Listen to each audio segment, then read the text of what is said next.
علمی جاری کے معزز دوستوں کو السلام علیکم۔ دوستوں، آج ہم بات کریں گے سلطان سلیمان کی تاریخی داستان کے 5ویں حصے کی، جس میں ہم ذکر کریں گے بغداد کی فتح اور خیر الدین باربروسا کی ان فتوحات میں اہم کردار کے بارے میں۔ اس دلچسپ تاریخ کو پورا جاننے کے لیے گزارش ہے کہ ویڈیو کو آخر تک لازمی دیکھیے گا۔ تو آئیے چلتے ہیں موضوع کی طرف۔ دوستو، 941 ہجری یعنی 1534 میں سلیمان ایران کی مہم پر روانہ ہوا۔ چند ماہ قبل اس نے ابراہیم پاشا کو ایک بڑی فوج کے ساتھ بھیج دیا تھا۔ ابراہیم سیدھا تبریز پہنچا اور اس پر بغیر کسی مزاحمت کے قبضہ کر لیا۔ تبریز ہی میں سلیمان بھی اس سے آ کر مل گیا اور وہ دونوں وہاں سے موصل اور بغداد کی طرف روانہ ہوئے۔ راستہ اور موسم کی خرابی کی وجہ سے ترکی فوج کو بہت نقصان برداشت کرنا پڑا۔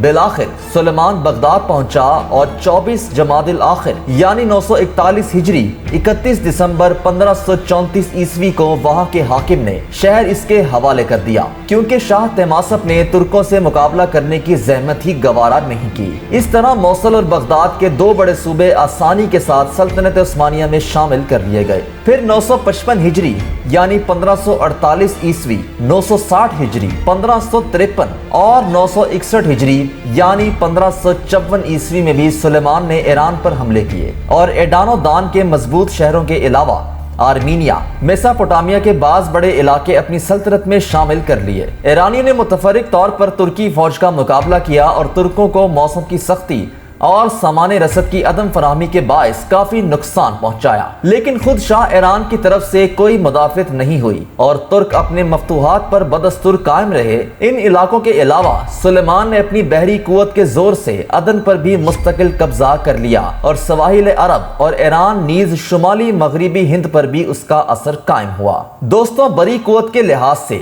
ایشیا یورپ کی کوئی سلطنت دولت عثمانیہ کی ہمسر نہ تھی۔ بحری طاقت کے اعتبار سے بھی اس کی فوقیت تمام دوسری سلطنتوں پر مسلم تھی۔ اس وقت اسپین اور وینس کے بحری بیڑے سارے یورپ پر حاوی تھے، لیکن ترکی بیڑے نے متعدد مارکوں میں ان کو شکست دی۔ بحری قوت کے اعتبار سے اسپین اور سلطنت عثمانیہ میں زیادہ فرق نہ تھا، لیکن اسپین کے ساتھ وینس اور پاپ کے بیڑوں کے شامل ہونے کے بعد اتحادیوں کے بیڑے جہازوں کی کثرت تعداد اور سائز کے لحاظ سے ترکی بیڑے سے بہت زیادہ بڑھ جاتے تھے۔ تاہم دو بڑے مارکوں میں جبکہ یہ زبردست اتحاد ان کے خلاف تھا، ترک کامیاب رہے اور سلیمان کے عہد حکومت میں برابر ترکی بیڑے کا اقتدار بحیرہ روم میں قائم رہا۔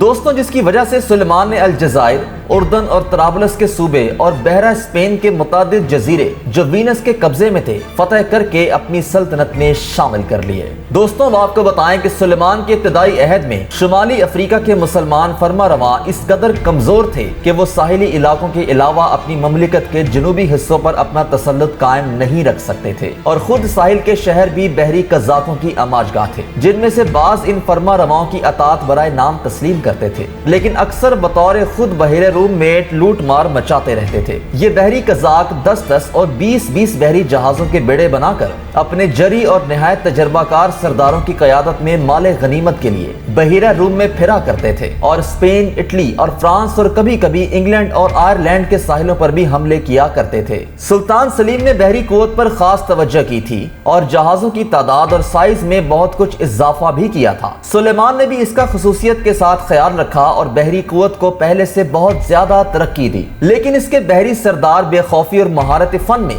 بحری قزاقوں کے ہم پلہ نہ تھے۔ یہ دیکھ کر اس نے ان قزاقوں کو، جو اپنی قابلیت اور تجربے میں دوسروں سے ممتاز تھے، سلطنت عثمانیہ کی خدمت کے لیے مدعو کیا اور انہیں ان کے جہازوں اور آدمیوں کے ساتھ بلا کر ترکی بیڑے کے اعلیٰ منصب پر مقرر کیا۔ دوستوں، بات کریں گے کہ ان میں سب سے پہلا اور اپنے غیر معمولی قابلیت کی وجہ سے سب سے زیادہ مشہور بحری سردار خیر الدین باربروسا یعنی سرخ داڑھی والا تھا۔ یہ شخص پہلے چند جہازوں کو ساتھ لے کر بحیرہ روم کے تجارتی جہازوں پر چھاپا مارا کرتا تھا اور پھر ساحلی علاقوں پر حملہ آور ہونے لگا۔ چنانچہ اس نے بطور خود الجزائر پر حملہ کیا، شہر اور گرد و نواح کے علاقوں پر قبضہ کر لیا، لیکن یہ دیکھ کر کہ وہ اپنی خود مختار حکومت قائم نہ رکھ سکے گا،